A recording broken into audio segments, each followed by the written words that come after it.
Shitcase Cinema. On the Shitcase Cinema. Oh, it's the Shitcase Cinema. Son of a bitch! Save the girl. Kill the creature. Now, I'm sure a lot of you watching this will have seen The Mummy, but if you've not seen it, then go and watch. No, stay and watch my review instead. That's the best option. Now, there's a lot to talk about, so let's start at the beginning. It's always a smart move. So basically, this bald dude is found to be fooling around with this gorgeous piece of eye candy, and she kills herself, so he tries to resurrect her. Now, it goes tits up, however, and he's cursed and buried alive for 3,000 years. He's not buried alive for 3,000 years. People don't live to be 3,000 years, but that's just nitpicking. I should have said he's shoved in a fucking sarcophagus for 3,000 years. Next.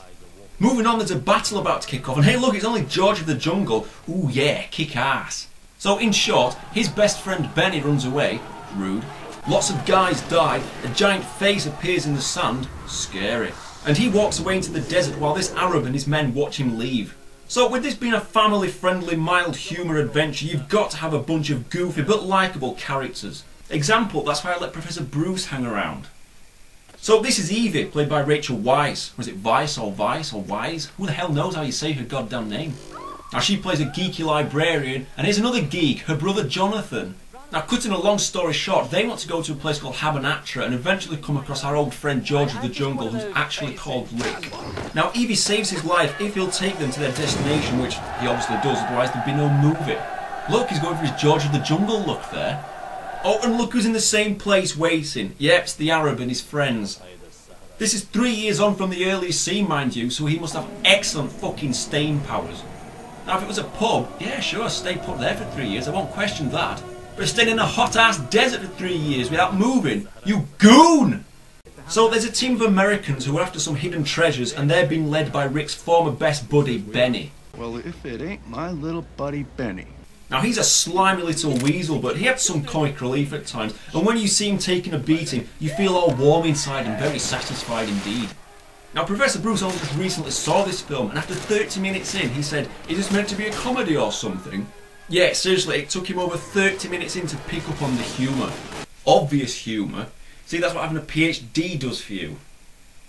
Nothing. So, at Habanatra, Rick, Evie and Jonathan find a mummy. Surprise, surprise. Meanwhile, the Americans and this guy... See, I always remember him from a film called Richie Rich, so I'm going to call him... Dickie. So, the Americans and Dickie find a treasure chest which contains a book full of useful information. Probably a telephone book, the Yellow Pages even.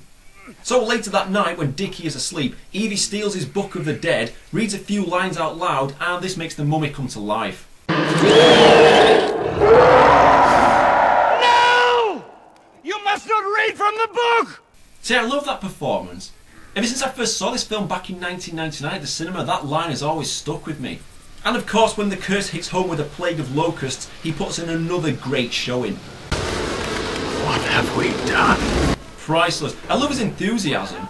And why the fuck does he sit there getting covered up in locusts? What a dick! He's a new shitcase legend now, along with all the other ones. But thinking about it, I wonder what would happen in real life if this happened.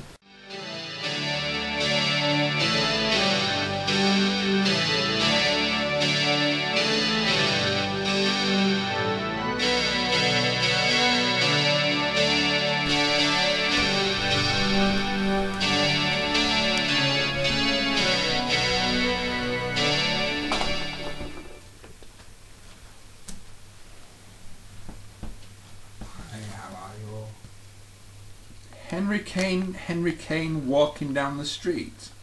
Henry Kane, stalking little girls. No! You must not read from the manual!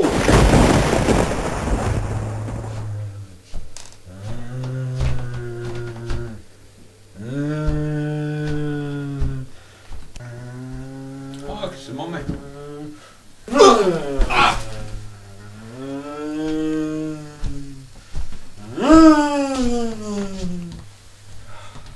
Bruce, you're dead. If I don't let you do your own solo review. What? My own solo review? Wow. I'm not dead. Mummies don't exist. My own solo review! Haha! Ooh, Monster Mash. So expect a Professor Bruce review coming soon. Groovy. Now, back with what Dickie said, what's this wee crap? It's her bloody fault, so go easy on yourself, lad. She's the one to blame. So anyway, the mummy is loose now and he gets this poor fella by ripping out his eyes and his tongue.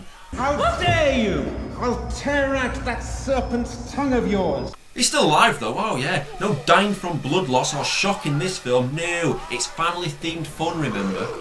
Like doing stuff like this to Professor Bruce, it's family themed fun through and through. However, saying that, my DVD says it's a 15. What? Well, whatever. So Rick comes in to save the day and they run away, only to bump into the Arab outside.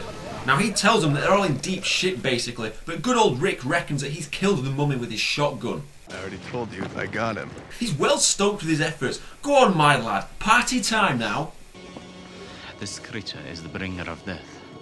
He will never eat, he will never sleep, he will never stop. What killjoy he is. Ooh, killjoy. That sends shivers down my spine because... What is the worst film you've ever reviewed? The worst film? Yeah. Killjoy. Killjoy. Yet another classic reviewed here on Shitcase Cinema. Meanwhile, Benny ends up teaming up with the mummy. Yeah, seriously, he joins up because he's wearing a certain medallion. Oh, well then we are just going to have to find some immortal ones. There goes that we again. Ah, see, Rick shares my astute views. Go on, let her fight the mummy on her own. So the guy who lost his eyes and tongue has a meeting with Benny and some strange ninja type guy. I wonder if it's Richard Harrison or Mike Abbott. Nah, it turns out it's the mummy who looks terrible there. So as usual, Rick storms in to save the day, but the shithead is too late on this occasion. He tries to show off once again, gets his ass handed to him, and the mummy obviously thinks he's a bit of a ladies' man here. So how are they going to stop the mummy, I hear you ask? Well, here's your answer, a cat. Meanwhile, Dickie, for some unknown reason, is doing a runner outside on his own. I don't know why, maybe he just shit his pants. No! He's behind you. You'd think I'd seen this film before. Now inside, Rick is beating up Benny for our entertainment, trying to find out just what the hell is actually going on. It's always nice to see, when suddenly we hear Dickie screaming outside. Never to return again.